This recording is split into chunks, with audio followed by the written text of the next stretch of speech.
நம்ம வீடு ஒரு கோவில் மாதிரி.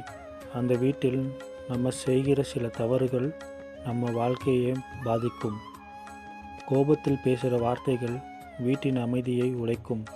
பெரியவர்கள் சொல்வதை மதிக்காமல் இருந்தால் அந்த வீட்டில் நல்ல சக்தி குறையும். முக்கியமாக சண்டை, அழுகை, தீய வார்த்தைகள் அதிகமாக இருந்தால் வீட்டில் எதிர்மறை ஆற்றல் அதிகரிக்கும். மேலும் வீட்டில் சுத்தம் இல்லாமல் இருந்தால் பணம் தங்காது.